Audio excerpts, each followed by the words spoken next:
આપણે ઘરે દાડમ તો ખાતા જોઈએ, પરંતુ એની છાલ ફેંકવાની નથી. એમાં દેશી જે આપણું દાડમ હોય એની છાલ તો બિલકુલ ફેંકવાની નથી, કેમ કે દાડમની છાલને સૂકવી નાખવાની છે સૂર્યપ્રકાશમાં, એનો પાવડર તૈયાર કરી લેવાનો છે અને એનો સરસ મજાનો ઘરગથ્થુ પ્રયોગ કહેવા જઈ રહ્યો છું.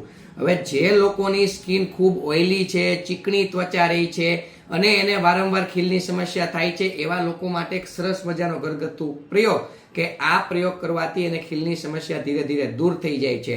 ખીલની સાઈઝ નાની હોય, મોટી હોય, અમુક લોકો એને ફોડવાની ભૂલ કરે તો ખીલની સમસ્યામાં વધારો થાય. આ બધું સ્વાભાવિક ચાલ્યા કરતું હોય છે, પરંતુ તમારે જે દાડમની છાલનું જે ચૂર્ણ આપણે તૈયાર કર્યું છે એનું અડધી ચમચી દાડમની છાલનું ચૂર્ણ લેવાનું છે. ત્યારબાદ એમાં અડધી ચમચી છે તે કડવો લીમડો છે એના પાનનું ચૂર્ણ મિક્સ કરી દેવાનું છે. બંને સરસ મજાનું મિક્સ થઈ જાય એમાં જરૂરિયાત મુજબ ગુલાબજળ મિક્સ કરવાનું છે. ગુલાબજળ નેચરલ હોવું જોઈએ, પ્યોર ગુલાબજળ. એને મિક્સ કરી દેવાનું છે. સરસ મજાની લુગદી તૈયાર થઈ જશે.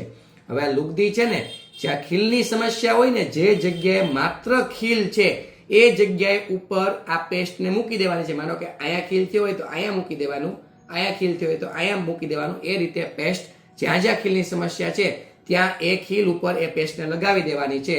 ત્યારબાદ 30 થી 40 મિનિટ સુધી રહેવા દેવાનું છે. ત્યારબાદ ફેસને ધોઈ નાખવાનું છે. હવે આ પ્રયોગ કરશો એટલે અમુક દિવસો પછી ખીલને ધીરે ધીરે દૂર થવું પડે છે, કેમ કે આ બંનેમાં એન્ટીબેક્ટેરિયલ ગુણધર્મો રહેલા છે. ખાસ કરીને લીમડામાં જે બેક્ટેરિયાનો નાશ કરે છે અને દાડમની છાલ છે તે ચિકાસ દૂર કરવાનું કામ કરે છે. પરિણામે ઓઇલ છે સ્કિન ઉપર દૂર થઈ જાય, વધારાનું ઓઇલ, એટલે તમને ત્યાં ખીલની સમસ્યા ધીરે ધીરે ઓછી થાય છે. જે લોકોને સ્કિન ડ્રાય છે એવા લોકોએ આનો પ્રયોગ સમજી વિચારીને કરવાનો છે, કેમ કે ઓર ત્વચા ડ્રાય કરી શકે છે જેની ત્વચા વધારે ડ્રાય રહેતી હોય એ લોકો. એટલે એ લોકોએ સમજી વિચારીને આનો પ્રયોગ કરવાનો છે.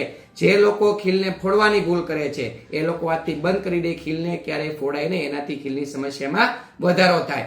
અને સાથે સાથે ઘરગથ્થુ પ્રયોગ જણાવું તો તમે તમારા ફૂડમાં તેલ વાળું છે, ચીઝ, પનીર, બટર છે, તીખું તળેલું છે, બહારનું ફાસ્ટ ફૂડ, જંક ફૂડ છે તે અમુક ચોક્કસ સમય સુધી બંધ કરી દો અને પેટ સડસડાટ સાફ આવે એવા પ્રયત્ન કરો.